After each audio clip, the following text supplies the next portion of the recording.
მოგესალმებით. თითოეულ თქვენთაგან უღრუბლესი მადლობა იმისთვის, რომ გამოწერილი გაქვთ ჩემი არხი, იმისთვის, რომ ალაიქებთ და კომენტარებთ, ვინც არ მიცემთ, გაგეცნობით, მე ვარ კატო. შეგახსენებთ, რომ არის Facebook გვერდი ფსიქოეზოთერიული კუთხით, რომელსაც შეგიძლიათ ნახოთ როგორც ეზოთერიული, ასევე ფსიქოლოგიური პოსტები, რომელმაც შესაძლებელია თქვენთვის რამე მინიშნებები მოიტანოს და დაგეხმაროთ თქვენი სიტუაციებიდან გამომდინარე. Რაღაც გასაღებები მოგცეთ სიტუაციებში, ეს ამ შეგიძლიათ გაწევრიანდეთ, ასევე არის TikTok გვერდი კატოგრამი 3 ცხიანით, შეგიძლიათ ნახოთ იქ მოკლე ვიდეოები ხოლმე, რომელიც ითვირთება, ვერ გეტყვით რომ ყოველდღიურად, მაგრამ მაქსიმალურად ვცდილობ ხოლმე რომ თითქმის ყოველდღიურად მაინც იყოს იქ მაინც ათვირთული პატარა ვიდეოები და მოკლედ ვიცით რომ ამზადებს სანთლებს და აქსესუარებს, რა თქმა უნდა, თქვენი სურვილისამ თუ იქნება სურვილი, შეგიძლიათ პირადი შეტყობინებით შევუკვეთოთ და ასევე რიტუალებთან დაკავშირებით და მინდა რომ დავაანონსო ესეთი მომენტი ქალთა დღესთან დაკავშირებით, ესე რომ ვთქვათ, დიდის დღესთან დაკავშირებით. ფიქრობ, რომ ძალიან საინტერესო იქნება შემოთავაზება პარტნიორ ურთიერთობაში გამყარება, ხომ? ანუ პირადი ურთიერთობებისთვის რიტუალები, რომელიც ფაქტიურად მეოთხედი ფასი იქნება ღირებულების.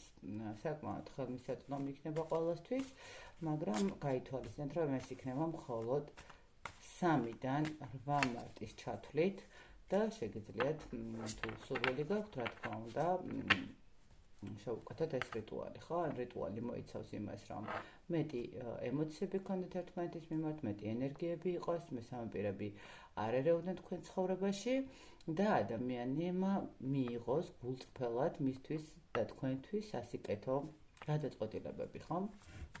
ესეთი სიტუაცია. მოკლედ დღევანდელი გასვლა, გავაკეთეთ ესეთი გასვლა, რა უნდა იცოდეთ პარტნიორზე. რა უნდა იცოდეთ, რა არის, შეიძლება ითქვას, რომ ყველაფერი იცით, შეიძლება ადამიანი ძალიანაც მსუბუქად საუბრობს ყველაფერზე, მაგრამ არის რაღაც ისეთი მომენტი, როდესაც შეიძლება ვერ ამბობს, შეიძლება უბრალოდ სიმართლე გითხრათ, გამოსწორებული აქვს ხასიათში, ხო? ანუ რაღაცა არის ხასიათი, როდესაც ადამიანი არის თქვათ ფეთქებადი, მაგრამ დროთა განმავლობაში ასაკთან ერთად ადამიანი ხვდება, რომ ფეთქებადობა არ არის კარგი და არ არის სასურველი და გამოსწორებული აქვს, მაგრამ მის ხასიათში ნახეთ ყოველთვის არის, აი, სულ მეკითხებიან ხომ, რომ ხასიათის ცვლილება ხო შეიძლება, არა, ხასიათი არასოდეს არ იცვლება, უბრალოდ ადამიანები ვაანალიზებთ იმას, რომ რა არის სასიკეთო, რა არ არის სასიკეთო რაღაცა ასაკთან მიმართებაში და საბოლოო ჯამში, უბრალოდ ვიღებთ იმას, რასაც ვიღებთ, ხო? ანუ ის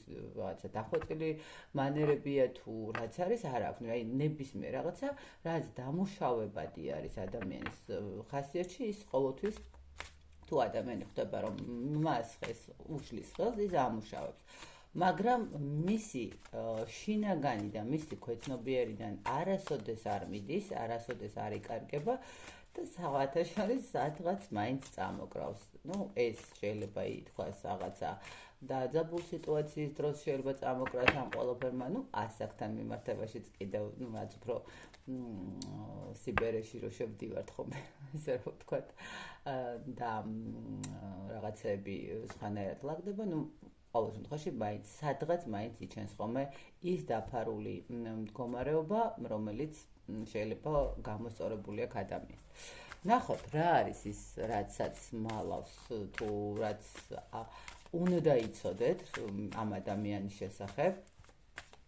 ნახოთ, რა უნდა იცოდეთ. ნახოთ, რა ურთიერთობა გაქვთ ახლა ამ ეტაპზე, რომ მიხვდეთ ადამიანი კონკრეტულად თქვენია თუ არა, გასვლა.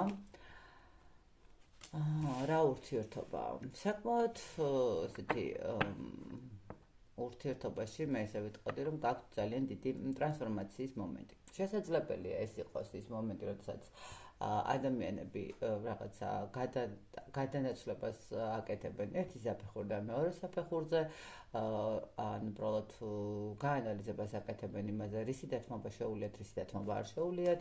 Ну, ყოველ შემთხვევაში თქვენს ურთიერთობაში ამ ეტაპზე არის ძალიან ისეთი საკმაოდ კარმული პერიოდიც, ესე ვთქვათ. შეიძლება ითქვას, რომ თქვენ ამ ადამიანისგან რაღაცები უნდა ისწავლოთ, თქვენგან ამ ადამიანმა რაღაცები უნდა ისწავლოთ. ნახეთ, თქვენი ურთიერთობა ამ ეტაპზე რაღაცა გადაწყობა, გადალაგებას მესამე მაღალი არკანი სასწაული. გადაწყობა, გადალაგებას აკეთებთ. ნახეთ, მე ესე ვიტყოდი, რომ თქვენი ურთიერთობა არის ურთიერთობა, რაღაც მომენტი კარმული ურთიერთობაც, იმიტომ რომ ეს არის ურთიერთობა, სადაც ორივე უნდა ვისწავლოთ რაღაცა. ნახეთ, მოდით ესე გეტყვით რა არის. ვთქვათ, რომ უფრო მარტივად მივხვდეთ. მაგალითად, წინა ურთიერთობაში, როდესაც იყავით, თქვენი პარტნიორი არ ზრუნავდა თქვენზე ისე, როგორც ამ ადამიანმა დაიწყო ზრუნვა. თქვენ პარტნიორს წინა ურთიერთობიდან არ აინტერესებდა, ვთქვათ, არ ახსოვდა თქვენი დაბადების დღე, მაგრამ ამ ადამიანს ახსოვს არა მარტო დაბადების დღე, არამედ უბრალოდ პატარ-პატარა მნიშვნელოვანი თარიღებიც, ხომ? ანუ ესე იგი ნიშნავს იმას, რომ თქვენ და გესწავლათ, რომ წინა ურთიერთობა იყო ტოქსიკური ურთიერთობა და მსგავსი ურთიერთობა თქვენ ცხოვრებაში არ უნდა გქონდეთ არავისთან. და აი თურმე არსებობს ადამიანები, თურმე არსებობენ პარტნიორები, რომლებიც ნამდვილად ცდილობენ, რომ მის პარტნიორს, მის მეორე ნახევარს თუ ასე შემდეგ გქონდეს იდეალური თუ არა, იდეალურთან მიახლოებული დამოკიდებულება, თვითშეფასება ამაღლებული, საჭიროებების განცდა, ინტერესების დანახვა და რაღაცნაირად ესე ამაღლებას უკეთებს ამ ადამიანის ენერგიებს. მაგრამ რა უნდა ესწავლოთ თქვენგან? თქვენ ხართ ძალიან მზრუნველი მაგალითად, ხო? ანუ ძალიან გიყვართ, ვთქვათ, სახლში ფუსფუსი, სადილის მომზადება, ხო? ანუ თქვენგან უნდა ესწავლო ამ ადამიანს ის, რომ თქვათ, წინა ურთიერთობაში, სადაც ის იმყოფებოდა, იყო პირობითად, ხო?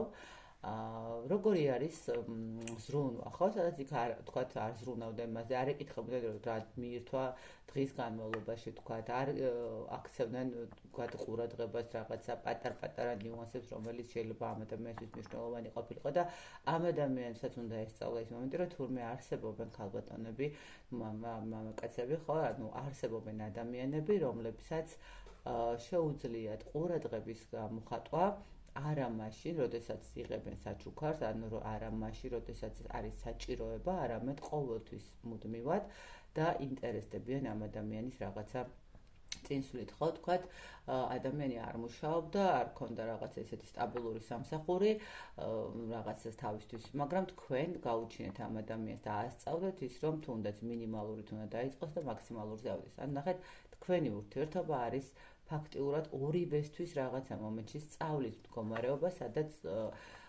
ერთმანეთს უვსებთ იმ სიცარიელებს, რაც თქვა წინა ურთიერთობაში აკლდათ, რაც წინა ურთიერთობაში არ ქონიათ და არ უგრძნიათ, ესე რა ვთქვათ. კარგით, ну მოკლედ ალბათ მივხვდით, ვისთვის არის გაშლა. და ვნახოთ, რა უნდა იცოდეთ ამ ადამიანთან მიმართებაში, ისეთი რა არის საჭიროება, რაც უნდა აუცილებლად იცოდეთ თქვენ. რა არის ისეთი, რაც უნდა იცოდეთ. მე ვიტყოდი იმას, რომ აქ ადამიანს რეალურად შეიძლება ითქვას, რომ ადამიანს აქვს როგორი მომენტი, იცით? ნახეთ, ყოველთვის ამ ადამიანს აქვს თავის იმედი. არასოდეს არ უჩნდება არავის იმედი. მიუხედავად იმისა, რომ თქვა შეიძლება თქვენგან კი სწავლობს, კი ხედავს, რომ არსებობს ადამიანი, რომელიც მასზე ზრუნავს, მაგრამ რეალურად ყოველთვის მხოლოდ და მხოლოდ საკუთარი თავის იმედი აქვს. შეიძლება ვინმე გაუწოდოს ხელი, მისცეს შანსი, მისცეს რაღაცა მინიშნებები, მაგრამ ადამიანი ყოველთვის არის დამოკიდებული იმასთან მიმართებაში, თვითონ რა ქმედება გააკეთებს, თვითონ რა ქმედებას გააკეთებს და მხოლოდ მეს მდგომარეობა აქვს ადამიანს. რა უნდა იცოდეთ ამ ადამიანთან მიმართებაში? გეტყვით იმას, რომ ეს ადამიანი არის ადამიანი, რომელსაც ძალიან მარტივად შეუძლია ნებისმიერი ურთიერთობის, ნებისმიერი სიტუაციის დასრულება. გეტყვით იმას, რომ ამ ადამიანისთვის მიუხედავად იმისა, რომ შეიძლება ძალიან ძვირფასიც იყოთ, ძალიან ღირებულიც იყოთ, ერთადერთი იყოთ, ვინც ამ ადამიანის ცხოვრებაში რაღაცა შეიტანეთ იდეალურთან მიახლოვებული ურთიერთობა, მაგრამ გეტყვით იმას, რომ ადამიანი ძალიან მარტივად ასრულებს და ძალიან მარტივად თმობს ყველაფერს. შეიძლება კიოდეს, რაღაცა პერიოდი ცუდად იყოს, რაღაცა პერიოდი ვერ გრძნობდეს თავს კარგად, მაგრამ მიუხედავად ყველაფრისა, მიუხედავად ტკივილისა, მონატრებისა, ცრემლებისა და ასე შემდეგ, ეს ადამიანი ძალიან მარტივად წავა ურთიერთობიდან. ძალიან მარტივად დაასრულებს ციკლს, იმიტომ რომ ნახეთ, იმიტომ რომ ეს ადამიანი თვლის, რომ ცხოვრებაში ის არის ერთადერთი მარტო ადამიანი და ზოგადად ნახეთ, როგორც ადამიანებს აქვთ გაანალიზებული ის მომენტი, რომ არ არის საჭირო ვიღაცას დაეყრდნოთ და არ არის საჭირო ის მომენტი, რომ მაინდა-მაინც ვიღაცაზე იყო მიჯაჭვული, აი ზუსტად ეს მომენტი ძალიან სუბუქად უყურებს ყველაფერს, იმიტომ რომ შესაძლებელია ადამიანს გქონდა ისეთი გამოცდილებები, რომელსაც ვიღაცას ეყრდნობოდა, ვიღაცას რაღაცა თქვათ ენდობოდა, ხო? და რამდენი ნდობაც ჰქონდა და რამდენადაც ეყრდნობოდა, იმდენად მიიღო ამ ადამიანმა, რომ იტყვიან ზურგში დანა. შესაბამისად, ადამიანისთვის უკვე გახდა ძალიან მარტივი თითოეული ადამიანის დაკარგვა, ესე რომ ვთქვათ, ხო? ანუ თავარია რომ ნახეთ თავის თავი არ დაკარგოს, ეს აქვს ამ ადამიანს. მე კიდევ ერთხელ გქონდა ადამიანს აქვს ჰარმონია საკუთარ თავთან. თუნდაც მარტო ყოფნაში ის პოულობს ძალიან დიდ სიმშვიდეს. თუნდაც მარტო ყოფნაში ის პოულობს ძალიან დიდ ძალას, რომ წავიდეს წინ, დიდ ენერგიას, რომ გააკეთოს თავის გასაკეთებელი. რაღაც მომენტში ხვდებით, ანუ ნახეთ, ამ ადამიანს უნდა იცოდეთ, რომ არ სჭირდება როგორ თქვათ, ნახეთ, ვინმე გვერდით თქო, ესეც ვერ ვამბობ, მაგრამ არ სჭირდება რაღაცა ისეთი მომენტი ხვდებით, აი, როდესაც მიჯაჭვულობა როდესაც არის, ხვდებით, აი ნახეთ, არ სჭირდება ამ ადამიანს, რომ 24/7-ზე მის ცხოვრებაში იქექებოდეთ. კი, არის ის მომენტი, რომ ძალიან კარგია, როდესაც კითხულობთ, რა ჭამა, ვთქვათ, როგორ არის, რა გძნობს, ცუდად არის, კარგად არის მის ხასიათებს, მაგრამ ნახეთ, როგორი მომენტი აქვს. თუ თქვენ ხედავთ, რომ ადამიანი რაღაც მომენტში არის ცოტა რთულად, ცუდად, თქვათ, ხო, მის ხასიათს უკვე კარგად იცნობ და იცით, როდის როგორ იღიმება და როდის როგორ ესმის წერს, მაგრამ ძალიან ისეთი არ გამოდის თვითონ, არ ამბობს რაღაცას, რაღაც მომენტში ამ ადამიანს სჭირდება მისცეთ საკუთარი სივრცე და ძალიანაც არ ჩაეძიოთ, სანამ თავად არ მოუნდება ამ ყველაფერზე საუბარი, ხომ? რა უნდა იცოდეთ? ადამიანი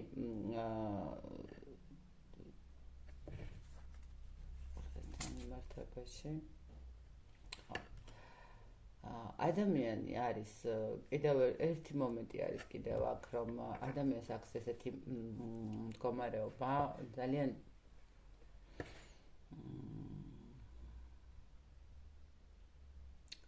რო გითხრათ, რომ მარტივად ექცევა სხვა ადამიანების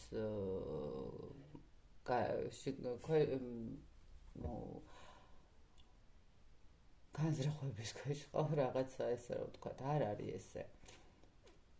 ნახეთ,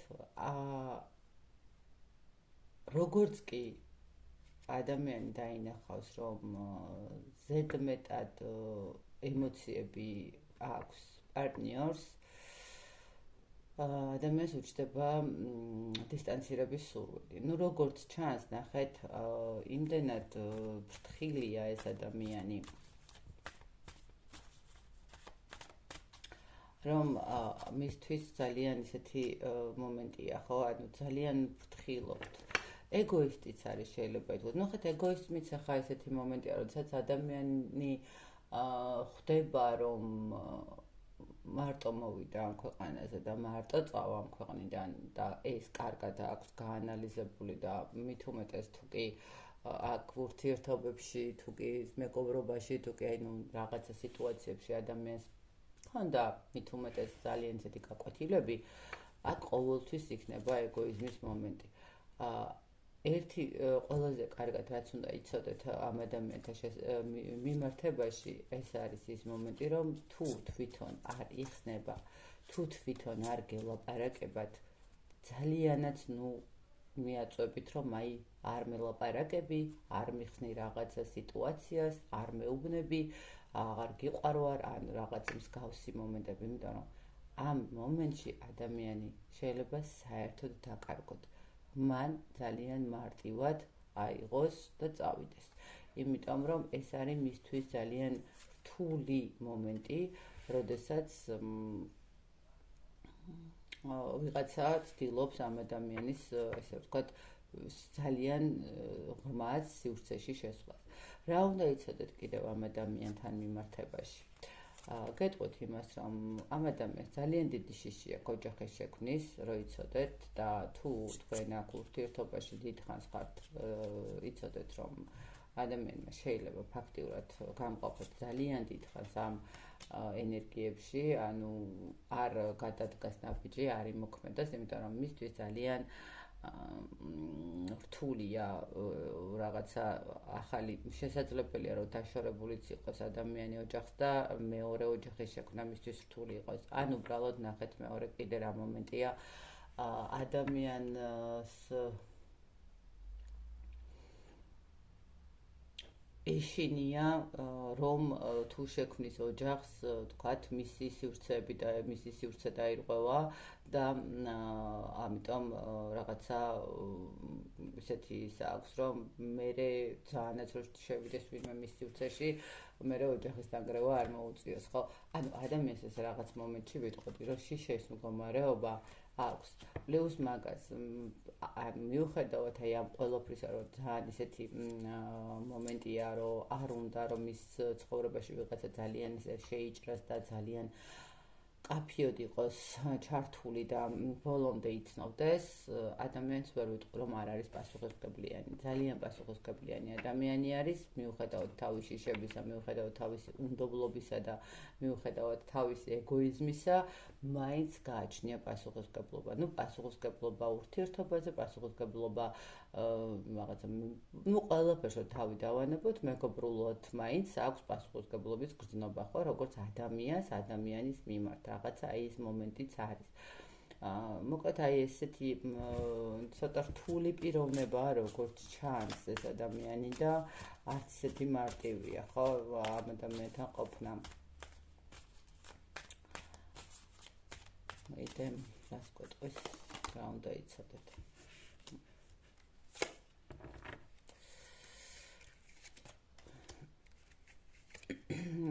რაც შეეხება კიდევ უნდა იცოდეთ, რომ კონფლიქტებს ყოველთვის ერიდება, ყოველთვის აქვს ეს მომენტი. ერთი რამ კიდე იცოდეთ, რომ მესამე პირების მომენტი და მესამე ადამიანების მდგომარეობა ამ ადამიანისთვის ძალიან ისეთი მიუღებელი არის, ანუ ხო არის ხოლმე რაღაცა, თქვათ მაგალითად პარტნიორს ყავდა მეუღლე, ხო, უბრალოდ. და ამ ადამიანისთვის ძალიან რთულია გაიგოს იმ ყოფილ პარტნიორთან, თუ უნდა შვილი გაკავშირებდეთ, რატო უნდა გქონდეთ კონტაქტი. ცოტა არ იყოს და ესე ვიტყოდი, ეჭვიანობის მომენტი აქვს, რაღაცა ესეთი სიფრთხილის მომენტი შეიძლება ითქვას, ხო, რაღაცა ესე რომ ვთქვათ, რაღაცა ფრთხილობს, შეიძლება ფიქრობს, რომ არ გაანახლოთ ურთიერთობა ყოფილთან, რა ვიცი, ანუ რა ვთქვათ. აქვს ეს მომენტები და იცოდეთ, რომ ანუ თუ თქვენ ამ ადამიანს თან ნახეთ კიდე ერთი რაც უნდა მიაქცეთ ყურადღება, თუ ეს ადამიანი ხშირად გეკითხებათ, ან უბრალოდ რაღაცა თქვენ აკეთებთ შედარებას ყოფილ პარტნიორთან მიმართებაში რაღაცებთან, იცოდეთ, რომ ამ ადამიანს ძალიან სერიოზულად უქმნით როგორ მომენტს ვიცით, არ სიამოვნებს და ძალიან გამაღიზიანებელი შეიძლება იყოს ეს მომენტი. ხვდებით, რაღაცა თქვენი ძალიან პირად ცხოვრებაზე საუბრის მდგომარეობა.